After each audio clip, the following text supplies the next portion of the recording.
কেউ যদি আপনার বদনাম করে আগে তার ভিতরে দেখবেন আপনার ভালোর প্রশংসা করে। তো যদি দেখেন হ্যাঁ আপনার ভালোর প্রশংসা করে, সেই আপনার বদনাম করছে, তাহলে তার কথাটা আমলে নেবেন, কারণ সে আপনার সত্যিকার শুভাকাঙ্ক্ষী।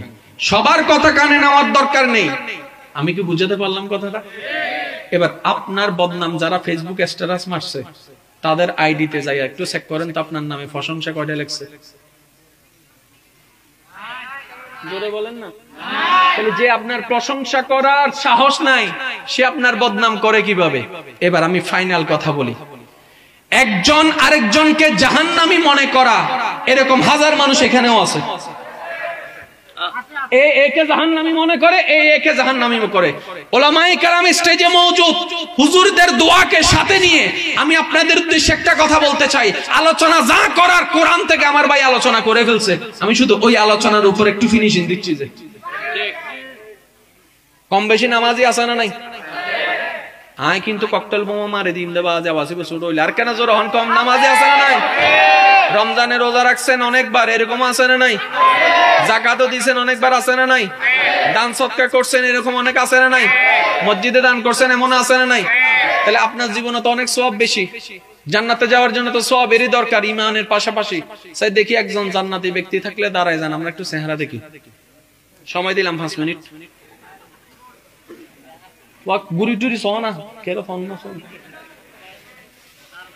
একজন ব্যক্তি দাঁড়ান যে কনফিডেন্টলি বলতে পারবে আমি জান্নাতে যাব। যদি এমন কোন ব্যক্তি এখানে না থাকে, সে অন্যজনকে জাহান্নামী বলার অধিকার, কারণ সে নিজে জান্নাতি হতে পারে নাই, অন্যকে জাহান্নামী বলার অধিকার তো তার নিজেই এখনো সঠিকে আসতে পারে নাই, অন্যের ভুল ধরার অধিকার।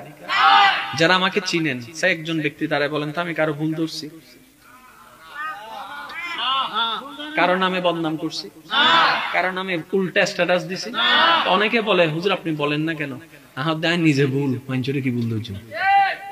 হ্যাঁ নিজে দোষী। কারণ আলোচনা শুরুটা কি করেছি, রব তোমাকে দেখানোর মতো কোনো আমল নাই, তুমি যদি দয়া করে একটু মাফ করে দাও। সুবহানাল্লাহ বলেন।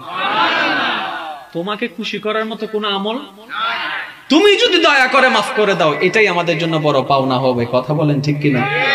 আল্লাহ ও গো আল্লাহ ক্ষমা করে দাও, মাফ করে দাও। আল্লাহ ও গো ক্ষমা করে দাও, মাফ। জীবন মোদের এই যতদিন থাকিবে, সুপথে চালাও, মাফ করে দাও। আল্লাহ ও গো আল্লাহ ক্ষমা করে দাও, মাফ করে দাও। আল্লাহ ও গো আল্লাহ ক্ষমা করে দাও। উচ্চ আওয়াজ একবার বলেন আলহামদুলিল্লাহ। জান্নাতি কেউ আছে? জোরে বলেন না জান্নাতি কেউ আছে? এই জিনিসটা বুঝলে ইসলাম সহজ হয়ে যাবে আপনাদের জন্য। এখানে অনেক দলের মানুষ আছে না? এই একটু অনেক দলের মানুষ আছে না? মনে রাখবেন, দলের ভিন্নতা থাকা অন্যায় নয়, মতের ভিন্নতা থাকা অন্যায় নয়, চিন্তার ভিন্নতা থাকা অন্যায় নয়, পছন্দের ভিন্নতা থাকা অন্যায় নয়। অন্যায় কোনটা জানেন? ওই ভিন্নতাটাই সঠিক মনে করে সমাজে এলাকায় অশান্তি সৃষ্টি করা, এটাই হচ্ছে অন্যায়। কারণ আপনার কবর আলাদা, আমার কবর আলাদা, আপনার হিসাব আলাদা, আমার হিসাব আলাদা। যার যার হিসাব আপন আপন রবের কাছে সে দিবে। সুতরাং আপনার লাকিজ আপনাকে গোছাতে হবে, আমার লাকিজ আমাকে গোছাতে দিন। আপনি চিন্তা করবেন আপনার লাকিজে কি আছে, অন্যের লাকিজে কি আছে সেটা আর দেখার কোনো সুযোগ। এবার আমি শেষ করছি কথা। বলেন আমার মুখে মুখে ইসলাম। হয় না হয় না একটু জোরে। আমাদের ধর্মের নাম ইসলাম। লিখতে 5 হরফ, আলিফ, সিন, লাম, আলিফ, মিম, এই 5টি হরফের সমন্বয়ে গঠিত শব্দটি হচ্ছে ইসলাম। এই ইসলামের মাআদ্দা মূল হরফ হচ্ছেন সিন, লাম, মিম। আরেকটু জোরে। ও মুসলমান ভাই, কখনো কি ভাবনার ঘরে একবার প্রশ্ন এসেছে, পৃথিবীর বুকে এতগুলা নাম থাকতে আমাদের ধর্মের নাম ইসলাম হলো কেন? একবার কি এই চিন্তাটা এসেছে? বলে যে না, টাইম নাই আমার, সেই টাইমটা নাই। মনে রাখবেন, আল্লাহ তাআলার প্রতিটি আদেশ নিষেধে, প্রতিটি গঠনে, প্রতিটি সজ্জিত, প্রতিটি সৃষ্টির মধ্যে কোনো না কোনো রহস্য, কোনো না কোনো কারণ আছেই আছে, আছেই আছে। শোনার জন্য কি দরকার?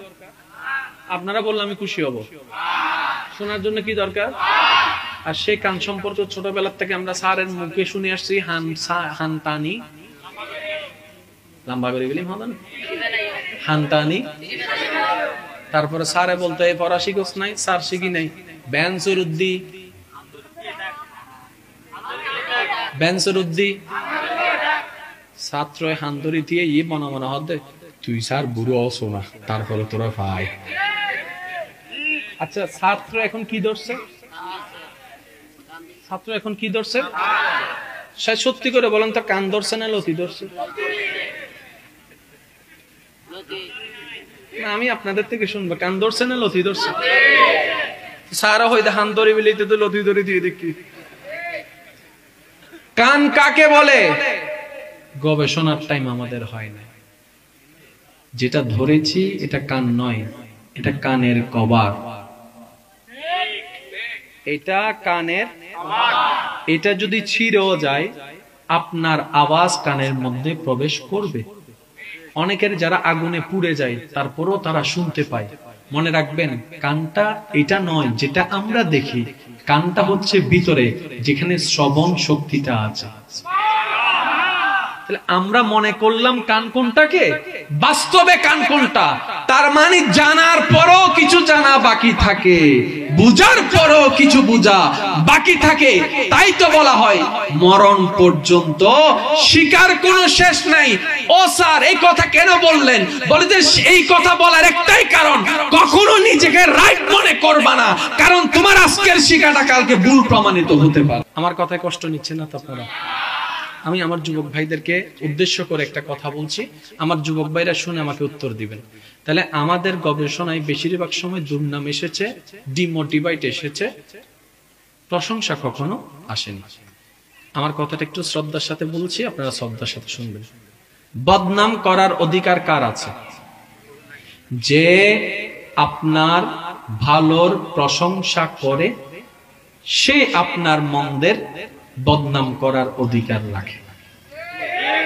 যে আপনার ভালোটাকে পছন্দই করতে জানে না, সে আপনার খারাপটা নিয়ে যদি কথা বলে, তার এই কথা শোনার কোনো দরকার, ওই মানুষটার কথাকে মূল্যায়ন দিবেন।